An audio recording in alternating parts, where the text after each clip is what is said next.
कहते हैं घर में और कोई सब्जी रखी हो या ना रखी हो, लेकिन यदि प्याज टमाटर रखे हों तो कुछ ना कुछ तो बन ही जाता है। तो आज मैं इन्हीं सिंपल से प्याज और टमाटर को मिलाकर एक बहुत ही टेस्टी सी सब्जी बनाने वाली हूँ, जो बनाने में तो बहुत आसान है लेकिन टेस्ट में एकदम लाजवाब है।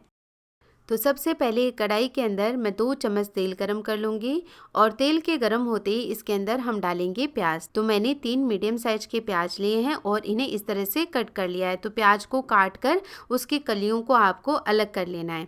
तो इस तरह से एकदम बड़ी स्लाइस आपको प्याज की करनी है। इससे सब्जी देखने में बहुत ही अच्छी लगेगी और इससे सब्जी का टेक्स्चर भी बहुत बढ़िया आएगा।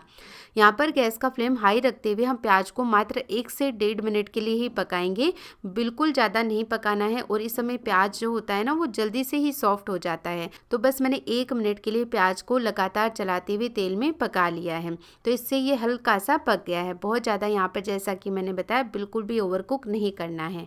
तो प्याज को 1 मिनट पकाने के बाद इसमें हम 2 मीडियम साइज के टमाटर भी डाल देंगे और टमाटर को भी जैसे मैंने प्याज काटा है ना, वैसे ही काटा है।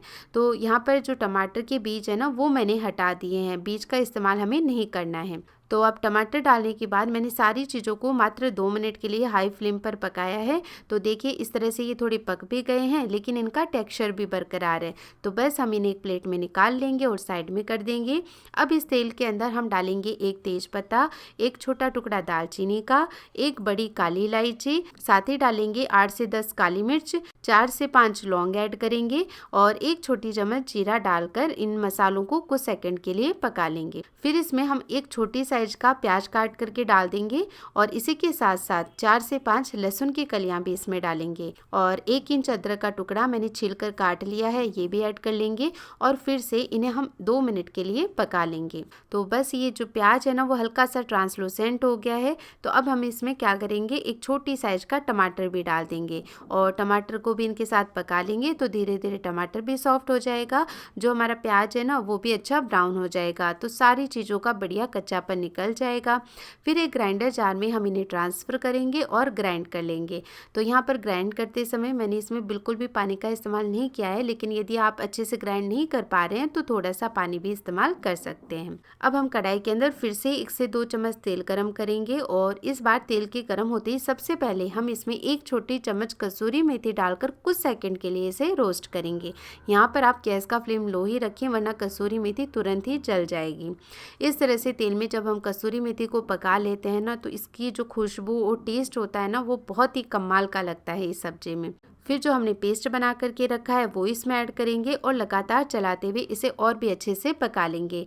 पहले से ही सारी चीज़ें पकी हुई हैं, लेकिन इस तरह जब हम दोबारा इसे पकाते हैं तो इससे सब्जी का टेस्ट बहुत ज़्यादा बढ़ जाता है। तो देखिए जो पेस्ट है ना, उसने कढ़ाई को छोड़ना शुरू कर दिया है, पहले की अपेक्षा थोड़ा गाढ़ा भी हो गया है। तो इस तरह हमें इसे पका करके लेना है। फिर हम इसमें लगभग 1/4 कप पानी डालेंगे ताकि ये वापस से थोड़ा सा लिक्विड फॉर्म में आ जाए, यानी पतला हो जाए। और फिर से इसके साथ हम 2 मिनट के लिए इसे और पकाएंगे। तो इस सब्जी में भुनाई बहुत ही इम्पोर्टेंट है अच्छा टेस्ट लाने के लिए। चलिए अब फिर से इस पेस्ट को मैंने कुछ देर के लिए पकाया है और अब इसके अंदर हम डाल देंगे 2 स्लिट की हुई हरी मिर्च और इसी के साथ आधी चम्मच हल्दी का पाउडर, 1 चम्मच डालेंगे धनिया पाउडर, 1 चम्मच या अपने तीखेपन के हिसाब से लाल मिर्च का पाउडर, 1 चम्मच जाएगा इसके अंदर अमचूर का पाउडर, साथ ही स्वाद के अनुसार अब नमक डालकर इन मसालों को भी काफ़ी अच्छे से हम पका लेंगे। अब जैसे ही मसाले धीरे धीरे पकेंगे तो बहुत ही अच्छा कलर भी आ जाएगा, साथ ही ये जो पेस्ट है वापस से कढ़ाई को छोड़ने लगेगा। तो स्टेप बाय स्टेप इन चीज़ों को पकाते जाएं, फिर देखिए क्या कमाल का टेस्ट आता है इस सिंपल सी सब्जी का भी। अब जैसे ही मसाले अच्छे से पक जाएंगे तो हम फिर से इसके अंदर थोड़ा सा पानी डालकर अच्छे से मिक्स करेंगे ताकि जो मसाले हैं वो जले नहीं और ग्रेवी में बस एक बढ़िया सा बॉयल आने देंगे। अब जैसे ही इसमें बॉयल आ जाएगा तो हम क्या करेंगे, इसमें डालेंगे क्रीम। तो यहाँ पर मैंने घर की मलाई ली है, वो भी क्रीम की तरह ही होती है। आप चाहें तो मार्केट वाली रेडीमेड क्रीम ले सकते हैं। मलाई को मैंने विस्कर से थोड़ा सा विस्क कर लिया है, तो इससे बहुत ही ज़्यादा क्रीमी इसका टेक्सचर हो जाता है। और जैसे आप ये मलाई डालें, लगातार इसे चलाते रहें जब तक कि ग्रेवी में वापस से एक बॉयल ना आ जाए, वरना क्या होता है ये जो मलाई हम डालते हैं ना, वो फट जाती है, एकदम दाने दाने से हो जाते हैं, तो फिर देखने में सब्जी अच्छी नहीं लगेगी। तो बढ़िया ऐसा देखिए एक बॉईल आ गया है, मलाई काफ़ी अच्छे से मिक्स हो गई है।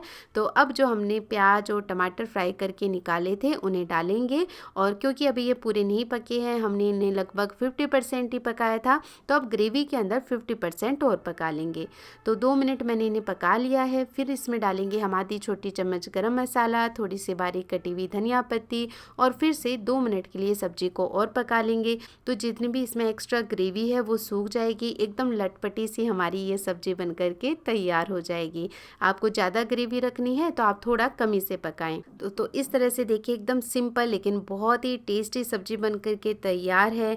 बस स्टेप बाय स्टेप आपको अच्छे से सारी चीज़ों की भुनाई करनी है, फिर देखिए ये सब्जी आपको उंगलियां चाटने पर मजबूर कर देगी। तो आप भी एक बार इस तरीके से ये सब्जी बनाना और कैसी बनी मुझे कमेंट करके ज़रूर बताना।